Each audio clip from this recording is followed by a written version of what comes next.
Welcome back, everyone, to Pontos Fathom Press. This is our Pontos Fathom Podcast, episode number 84. Today we're going to deep dive into Lovecraft's Dreamlands, the city of Celephaïs, and book one of our new Alchemical Courtship in the Dreamlands. Talk about some of the things that are in play there. We've got everything from Jung's psychology and alchemy on the board, and letters from Lovecraft to Derleth.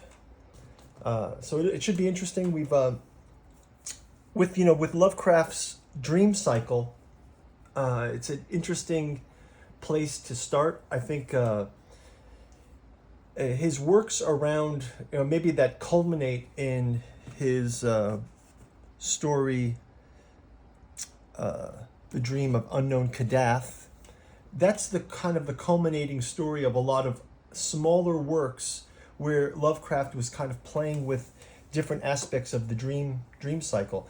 But I always kind of go back to sort of that Freud's introduction to his interpretation of dreams, right? Where he says the unconscious is sort of like the river Acheron, where when we go into the dream, we're accessing something else, right? And I think one of the things that we've got in the Alchemical Courtship of the Dreamlands at play here is how does Lovecraft's Dreamlands kind of echo that psychological component, and then what happens when you sort of push into that space?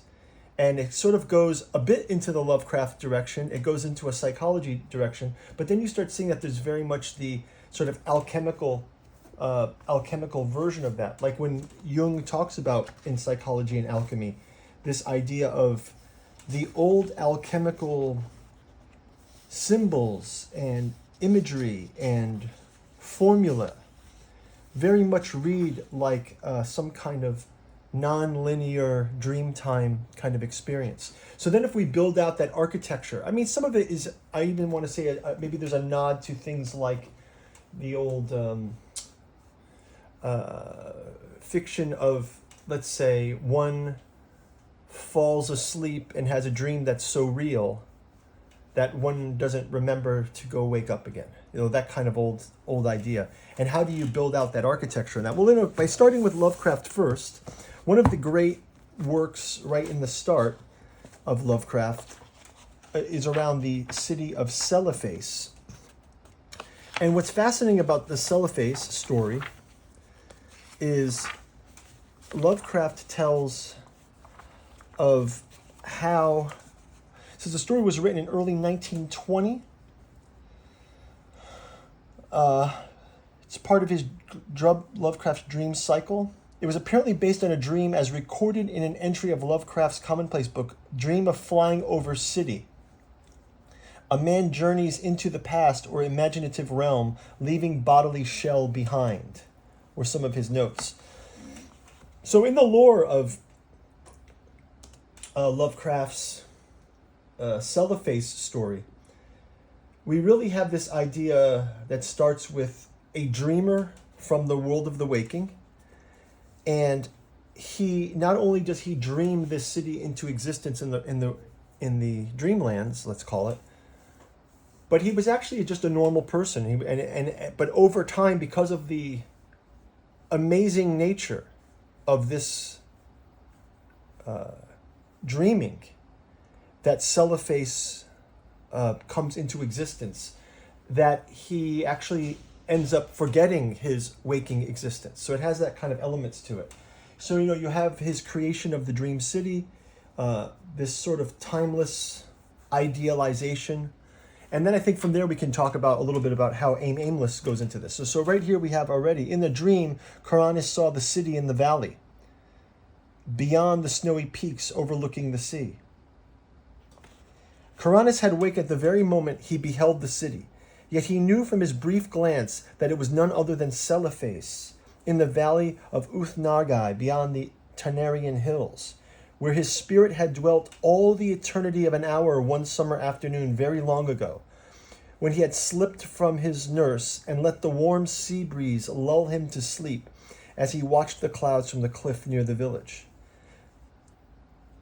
He had protested then when they found him, waked him, and carried him home.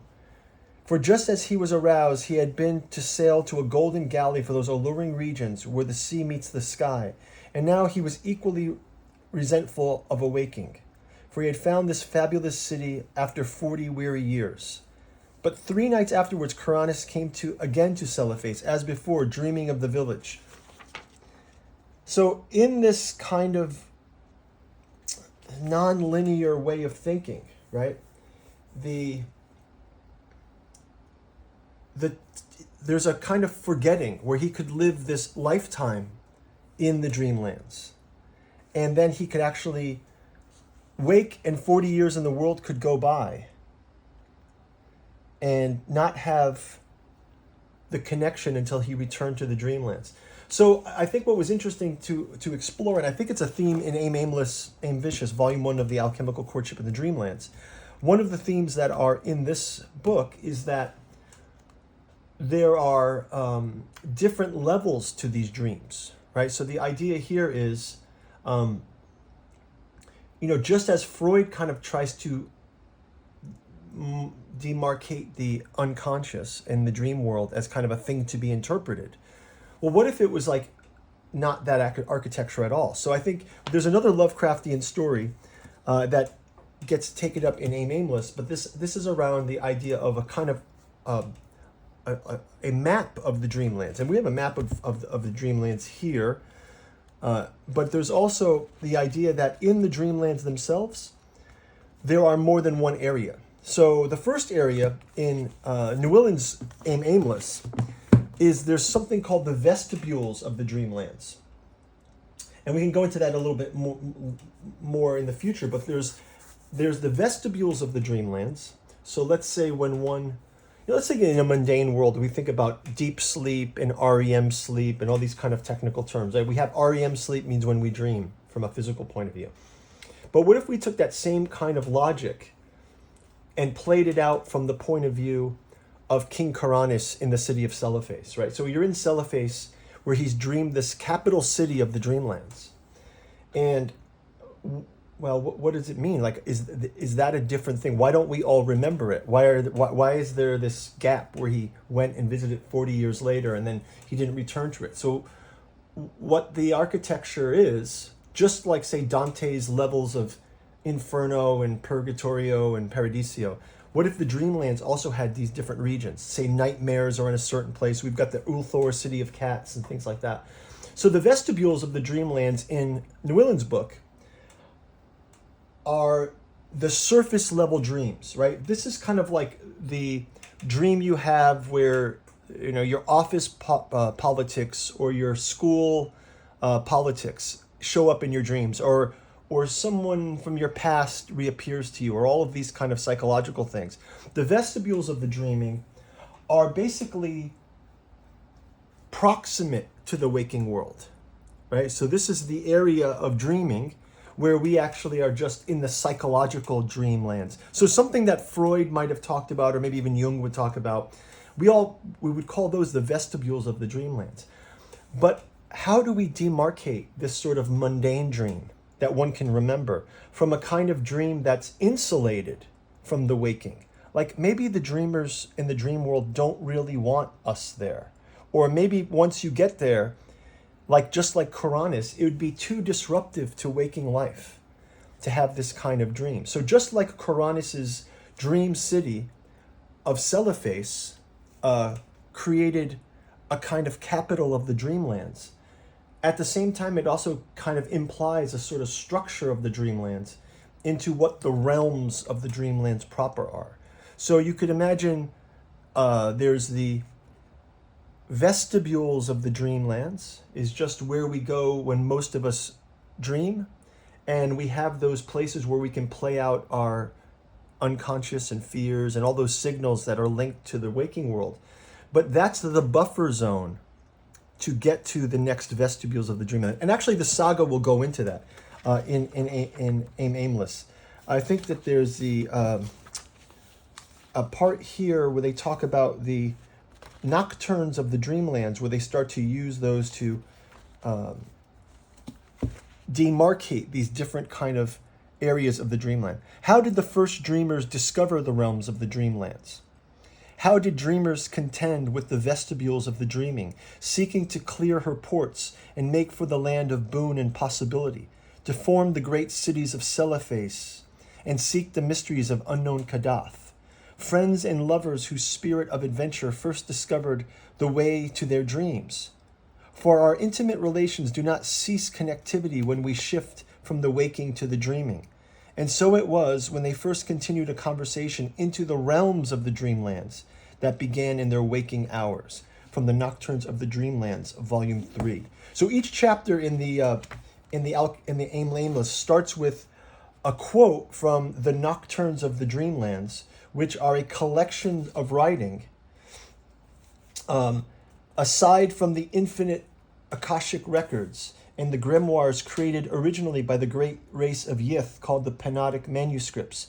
The greatest records of the Dreamlands come in these chronicles called the Nocturnes of the Dreamlands.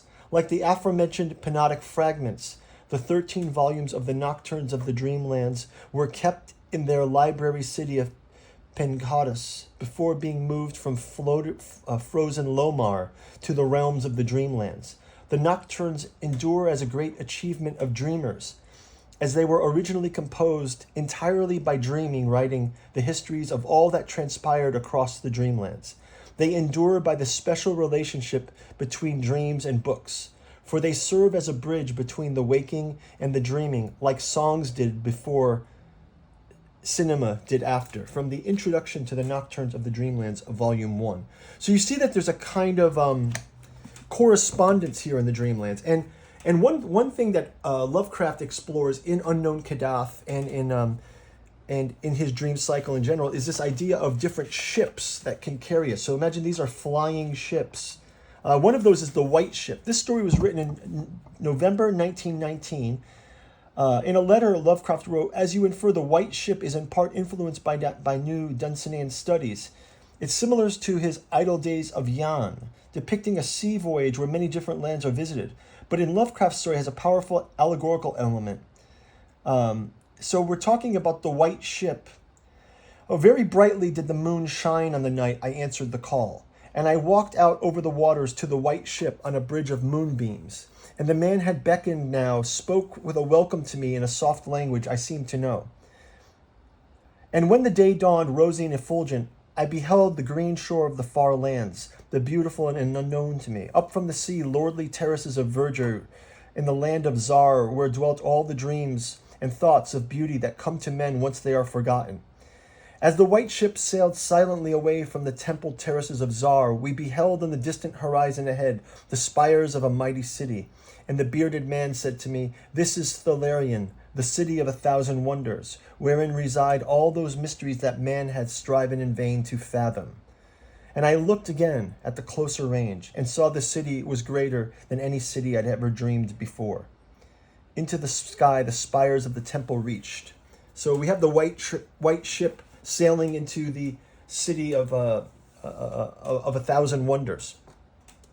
So I feel like this is a sort of a good point too, where in Aime Aimless, what we have is there's different components to the Dreamlands. So let's think of it this way. On one level, the Alchemical Dreamlands in the saga is very much a story about two people in the waking. It's a love story, a tumultuous love story, right? But on the other side, what lies on the other side of this dreamland city? Well, one thing that I think is very interesting in Nawillin's work is the dreamlands don't happen in linear time. So there's a couple of concepts that are introduced, namely, in the dreamlands, not only do we leave the vestibules to enter the realms via the White Ship, but we also can be among historical figures, past and present, whose dreams may also interact. So the idea is, in the real world, time kind of flows linearly, but in the dreamlands, all of that time might be jumbled. It could be overcome. So this idea of the flux of the dreamlands and how Celephaïs, as a city, as a jewel of the dreamlands, really required King Kuranes to almost to give up the waking, because the waking thinking can't work in the Dreamlands, right? So Celephaïs formed as the capital city of the Dreamlands is interesting. And now we first see Celephaïs emerging in some notes. I mean, I think Lovecraft writes to August Derleth in 1926. He says, some of my loaned tales came back last week, and I am able to send along 3 more which you've not seen. The Tree in Polaris, written in 1918 before I knew anything about Dunsany, and is interesting as a case of unconscious parallelism of manner. Celephaïs dates from after my introduction to Dunsany, and I will leave it to the critics the question of just how much the style is due to Dunsany's influence. He also goes on to talk a little bit about the statement of Randolph Carter. And then in the next one, he says, glad to hear you found the tales readable, dear Mr. Derleth. You agreed with me in preferring Celephaïs. In the novel I'm writing, I will use some scenes mentioned in the earlier story. These are adventures, for instance, on the cold desert plateau of Ling, and an escape from the windowless stone monastery of the high priest not to be described. I'll be glad to see your new tales when you get them in shape for transmission, and I'm sure they will prove highly credible. So he's kind of sharing a little preview of his upcoming writings about the dream of unknown Kadath here. And in that work, we have, for example, the character of Randolph Carter.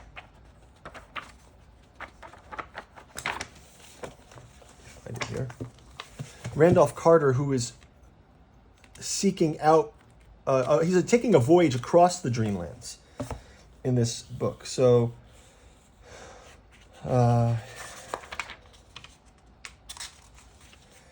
Carter in the Dream Quest of Unknown Kadath. The Dream Quest of Unknown Kadath, also written in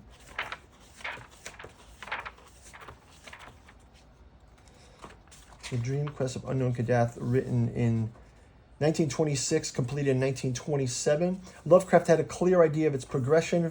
From the midst of writing, he also wrote The Silver Key, whose incidents take place after the conclusion of this. So the Silver Key kind of takes place after. Silver Key has a concept of someone who's unable to return to the Dreamlands, right? I kind of think of this, do you remember that Star Trek movie? There was a Star Trek movie like this. It was called The Nexus. I think it was Star Trek Generations, right? Kirk and Picard from different timelines, they come together because of the instability of this thing called the Nexus, where your dreams come true and everyone's kind of chasing it, right? So you've got kind of that desperation in some of Lovecraft's work, but that's not the same as how Aime Aimless treats it.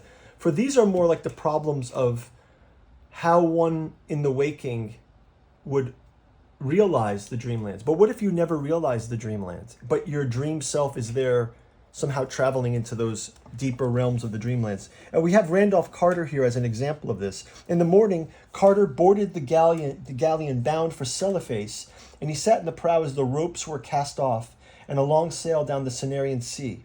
For many leagues the banks were above Thrawn, now in much curious temples rising further toward the right, and drowsy villages on the shore. Carter questioned all the mariners closely about whom they had met in the taverns of Celephaïs, asking the names and ways of the strange men with the long, narrow eyes. And the ships from the north, and trading in onyx and the carved jade and spun gold, and little red singing birds of Celephaïs. And then you have, in the morning, the river had broadened greatly, and Carter saw by the houses along the banks, they were close to the vast city of Hlanith on the Cenarian Sea. So he's boarding this ship, and the old chief, so then Carter does go to Celephaïs, he goes to Ulthor, and he says, the old chief of the cats also told him where to find his friend King Kuranes, who in Carter's later dreams had reigned alternatively in the rose crystal palace of the 70 delights at Celephaïs and the turreted cloud castle of the sky-floating Cenarian. So it seemed that he could no more find content in those places, but had formed a mighty longing for the English cliffs and the downlands of his boyhood, where in the little dreaming villages of England old songs hover at evening behind lattice windows. He could not go back to those things in the waking world because his body was dead. But he had done the next best thing and dreamed a small tract of such countryside in the eastern region of the city where meadows roll gracefully from the sea cliff to the foot of the Tenarian hills. And on that coast he had built a little Cornish fishing village.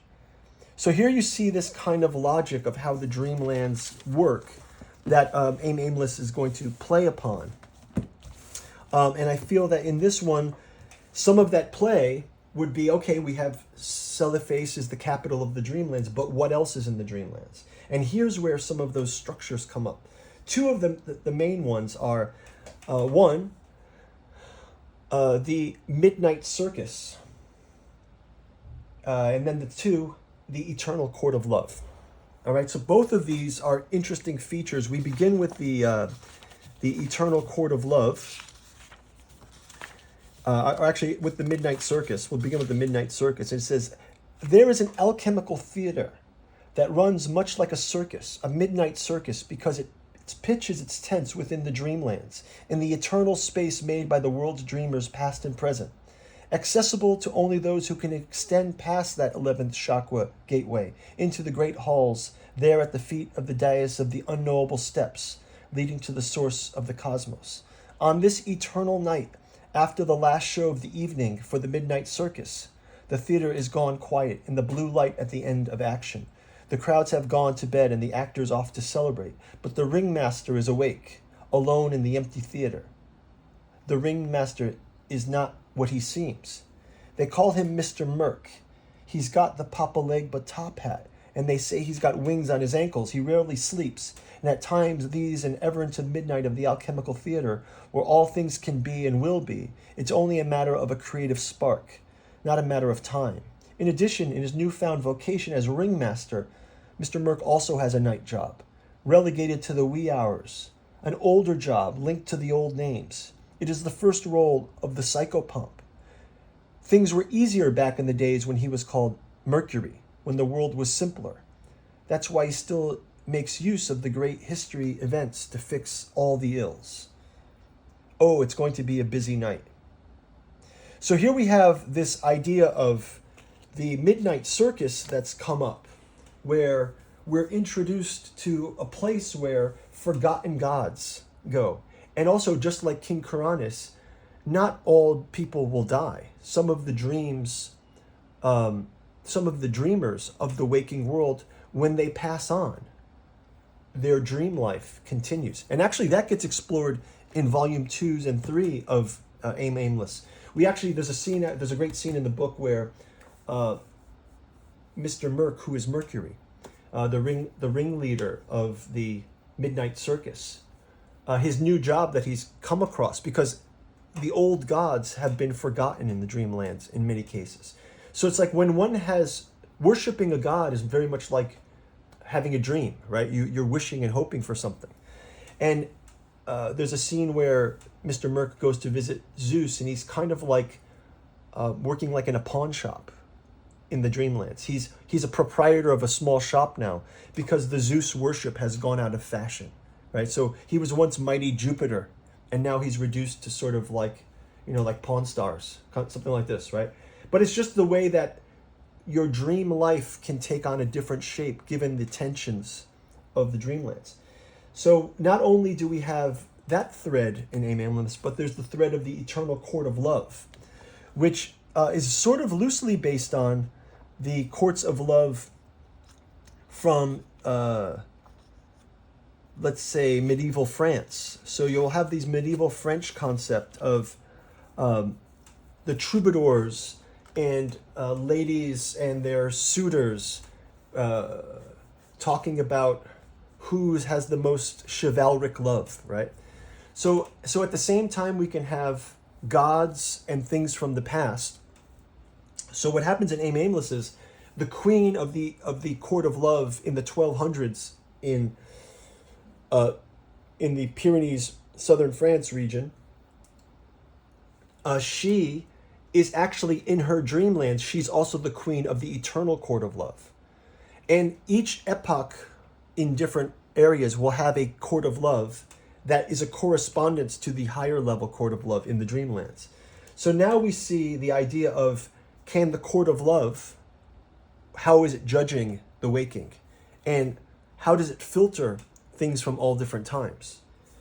And to make this even more kind of a woven story, Celephaïs is where all of these places are. So the court of love is has a location in Celephaïs, and as does the Midnight Circus.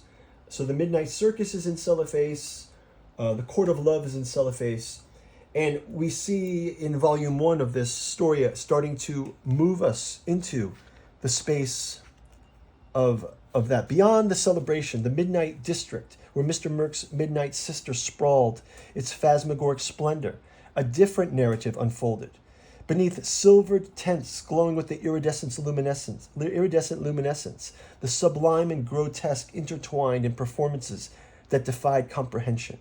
Here factions plotted for their ascension under the guise of wonder. Their whispers carried on the currents of marvels too terrible to be spoken aloud.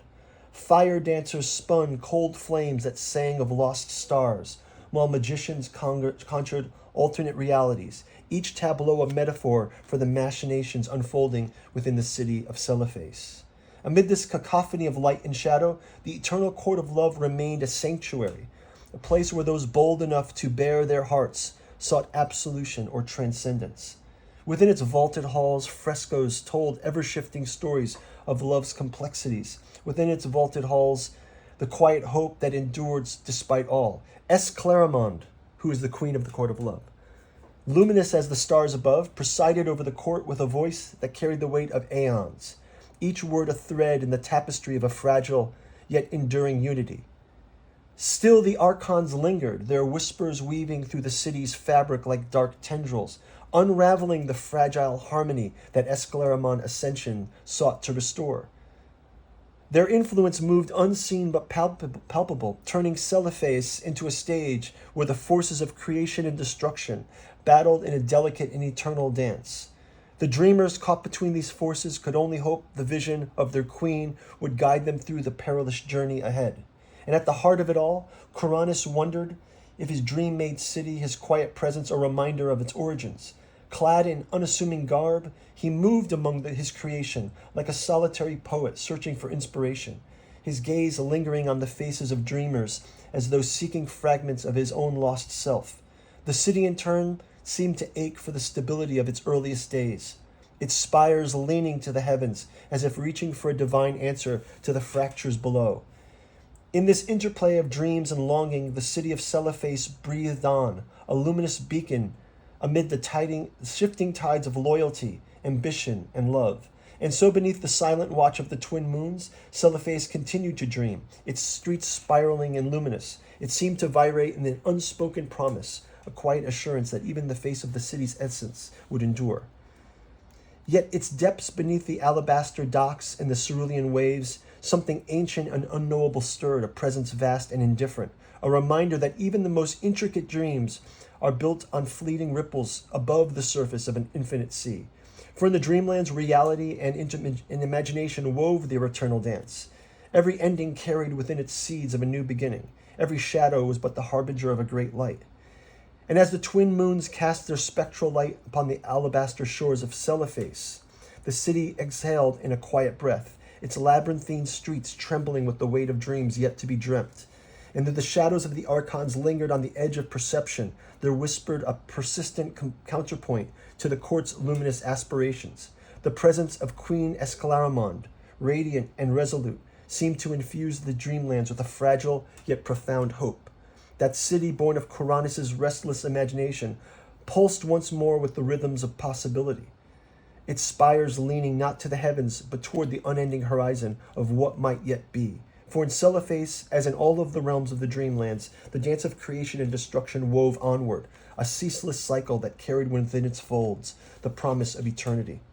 And so here you have this backdrop a Celephaïs backdrop for an alchemical love story. Now, what does an alchemical love story mean? Well, the alchemical cycle, let's say, of Jung, that Jung explores, is a process of, as the alchemist would be turning a base metal into gold or something like that, so too is there an alchemical process going on. And this is where we add in another element to the story. So not only do we have a pair of people from the Waking, Will and New from the Waking, and their story, a tumultuous story. I mean, in some ways, it's almost like a reality TV aspect of things, where all of their reluctance and normal, she blocks him on social media, something like this.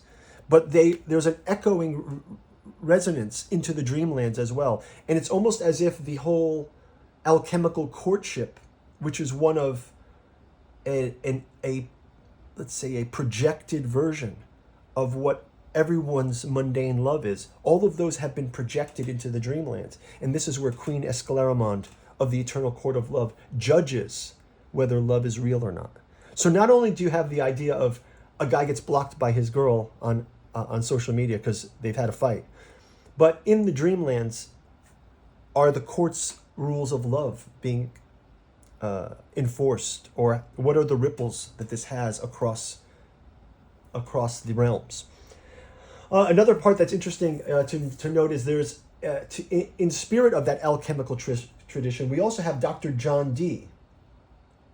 Right, so here we have sort of the cosmic horror isn't just about Lovecraftian monsters, although there are the Lovecraftian monsters in this saga. And as the saga continues, we'll see Hypnos emerge. We'll see the Lost Carcosa as a dreamlands of a world that had been destroyed. So not only just like we can die, but our dream self can live on. Lost Carcosa is a kind of dreamlands where the world of the dreamers was gone, but only the King in Yellow, Hastur, kept that dreamlands together. So that's coming in a later volume, right? But in this volume, we also have the character of Dr. John Dee and his Kumantong, right? So Dr. John Dee, as you know, had the famous alchemist from Elizabethan times, had traveled to China, into the Orient, into South Asia, historically. And in this tale, he's come back with a kind of a Thai voodoo doll, a golden doll that is kind of has a spirit trapped inside of it. And Dr. John Dee, on his return to 1600 England, in his alchemist's home in Mortlake, he is channeling some dialogue with this spirit doll that he had brought back from the Orient, and he uses his scrying stone, which is an Aztec scrying stone. And all of these black magics that they're starting to use, they have echoes in the Dreamlands as well. Because, for example, the Aztec stone has a whole pantheon of Aztec gods who also could be going by other names. Perhaps it's Nyarlathotep, or it's perhaps it's even Saturn, right? So some of these other features of Lovecraftian cosmic horror start getting pulled in. But we start to see that there's a connection in Aime Aimless that's going to draw not only Dr. Dee and his Kumantong and this scrying he does that leads him to the Dreamlands, but our couple in the modern world in their journey of self-discovery, which is the alchemical courtship. How will they transform? What will be the outcome of this romance? And also, cosmic horror version of romance. And how does Queen Esclairmonde and the Midnight Circus play in this part? Well, it all is going to take place in the realm of Celephaïs. And that's kind of the space where this is. Also, some of the other neighboring areas that Lovecraft talks about in the map. One of them is quite famous. It's the city of Ulthor. Ulthor, where no cat may be harmed, is also... so there's a story here called The Cats of Ulthor that Lovecraft wrote in June 15th of 1920. Lovecraft's most delightful tribute to his beloved cat. It features several borrowings from the works of Dunstan, a popular citation of The Dark Wanderers. Uh, it is said that in Ulthor, which lies beyond the river Skye, and this is in the Realms of the Dreamlands, by the way. It is said in Ulthor, which lies beyond the river Skye, no man may kill a cat. And we saw even with Randolph Carter in the Dream of Lost Kadath that the cats are leading him to Celephaïs, right? I can verily believe as I gaze upon who sitteth purring behind the fire, for the cat is cryptic and close to strange things which men cannot see. He is the soul of antique Egyptus, the bearer of tales from forgotten cities of Ophir. He's the kin of jungle lords and the heir of secret hoary and sinister sphinxes and his cousin, and he speaks her language, but he is more ancient than the sphinx and remembers that which she hath forgotten. In Ulthor, before ever the burgesses forbade the killing of cats, there dwelt an old cotter, and it goes on, right? But this idea of Ulthor comes up in our Aime Aimless as well, because in the Dreamlands we'll have mostly forgotten journeys of our characters. They're exploring these places of the Dreamlands because their lives, although separated by a Queen of Love from the 1200s in France, Dr. John Dee in the 1600s in England, and our alchemical couple from the 2020s, right? All of these are coming together in the timeless, nonlinear time space of Celephaïs. And you'll have that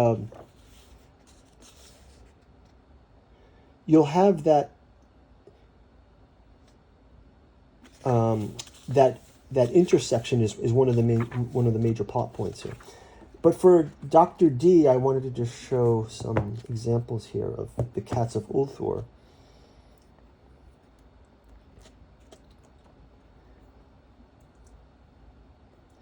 Yeah, so the cats of Ulthor also are sitting as a place, perhaps, in the Dreamlands architecture. So think of Ulthor as a city in the way of,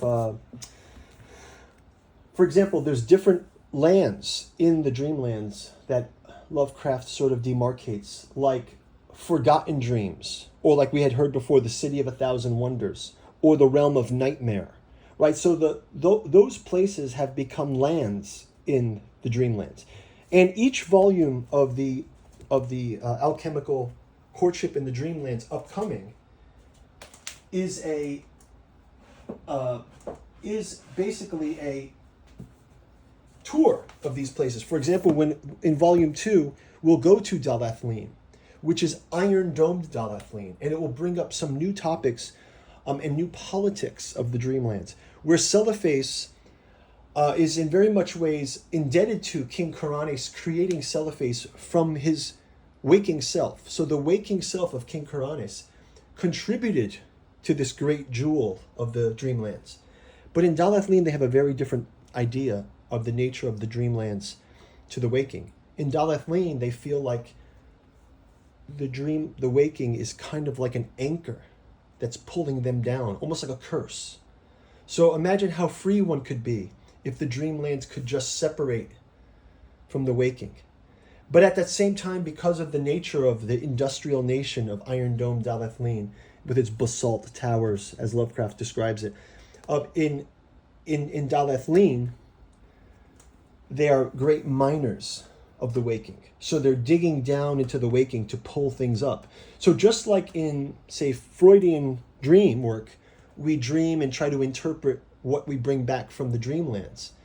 In Dalathlin, they're going back into the waking to bring up resources for the dreaming, right? So they're almost mining it. Or they have deep archives and vast libraries that in a Borges way structures down into the roots of time in the waking. And then we get to Volume 3, we'll have the Temple of Hypnos in Ruined Thrawn.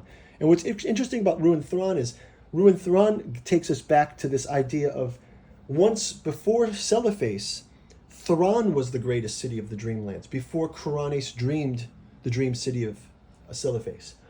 So what happens there is the Alabaster King line and all of these other lines will be coming out of this. And Hypnos, we know in Greek mythology, Morpheus was dream and Hypnos was sleep. So we need, like, there's this kind of strange Lovecraftian idea of the need for sleep in order for dreams to happen. And this is where the insomnia and the horrors that we often see in Lovecraft's work kind of play out. And then like I mentioned in the volume 4 that's coming later would be the one with Lost Carcosa as a dreamlands of a forgotten, destroyed world. One thing I wanted to show too is in Murakami's book, Ichiku Hachion, not 1984, but 1Q94 is a pun on the Japanese 9. There's a chapter that's very much like an Ulthor inspired story here, and it says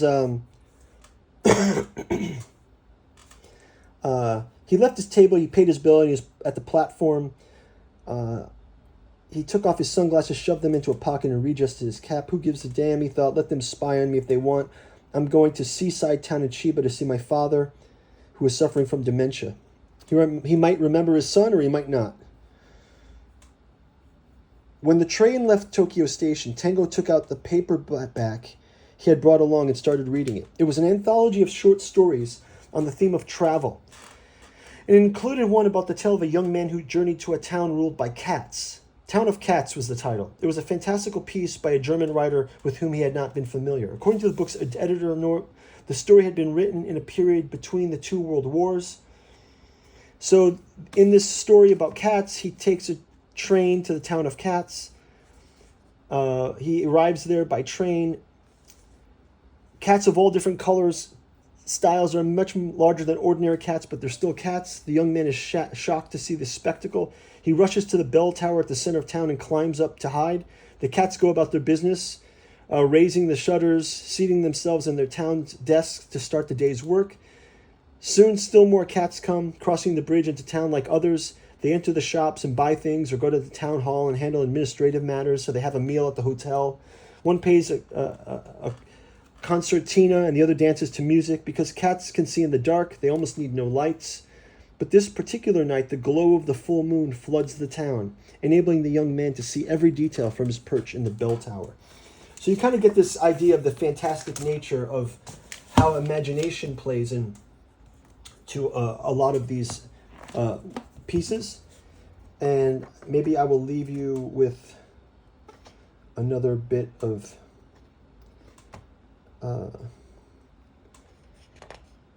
let's leave you with another bit of the. So let's just talk about, there's an internal court of love. As in The Waking, an interregnum is a period of discontinuity or a gap in the governance of the realms of the Dreamlands. Archetypally, the time between the reign of one monarch and the next. No interregnum is more precarious than those of the eternal court of love, exposing the legitimacy of how and by what means love should rule the waking. And so a time of interregnum fell over Celephaïs, draping the crown jewel of the Dreamlands in an uneasy stillness that belied its usual vibrancy. A stillness that spoke not merely to pause, but to an apprehensive vigilance, as though the city itself braced for uncertain outcomes of its temporal fracture. This was no mere suspension of governance, but a moment so charged with unspoken tensions that even the luminous streets, veined in their spectral hues of green and violet, seemed to ripple faintly, pulsing with a rhythm more hesitant than their usual steady cadence. For the eternal court of love, at the very heart of Celephaïs, was the compass by which dreamers navigated both the waking and the dreaming. It was bereft of its guiding light, the death of Queen Eleanor of Narbonne sending seismic tremors through the delicate balance of its rule. The court, rooted in an alchemy of unity and transcendence, now stood exposed, its legitimacy questioned, and its continuous fraught with competing visions of what might yet come. And beneath the spires of the Cenarian Sea murmured against Celephaïs' alabaster shores, its golden waves no longer whispering the lullabies of tranquility, but rather resonating the disquiet that had gripped the Dreamlands. The streets which had often been a conduit of the city's serenity and purpose now seemed hesitant, their labyrinthine spirals curving not toward resolution, but reflecting the divided aspirations of a populace caught between the rigid dictates of Ermengarde's stern vision and the transcendent hopes inspired by Escalarimon's more luminous ideals.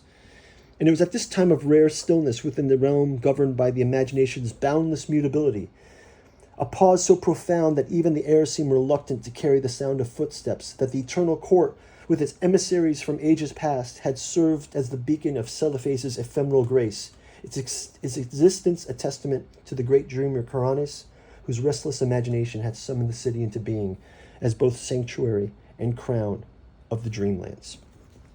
So that's a little bit of some of Aime Aimless. Thought we'd wrap it up there. Hope you guys found this tour of Lovecraft, Celephaïs, and the new book interesting. We'll do some other ones of these. Aime Aimless is out there now. You can go check out our bookstore link in the description. I just got on the cover some. This was our original working kind of script Bible that we started draft from. And this is our final copy that's being proofread. Some additions have been added to it. So go check out our Patreon. We've got some excerpts from it. I think the introduction and some other things are out there. You can read those there. And otherwise, we will see you in the next episode. I'll be doing a review of Thomas Vincenti's The Faceless God and comparing that to the Black Cube of Saturn book. So it's going to be a Nyarlathotep and Saturn component. And a lot of those themes that we'll see, these are the alchemical themes that show up in the Alchemical Courtship, the Dreamlands Saga. So hopefully you guys will find it interesting. You can read those excerpts. I will also be posting some audio excerpts on this channel, so you guys can listen to some of that. Okay, thanks everyone for listening. Hope everyone's doing well out there. I will talk to you soon. Sorry for the long gaps, but we've been busy with getting these out. So take care, and we will see you down in the comments. Bye-bye.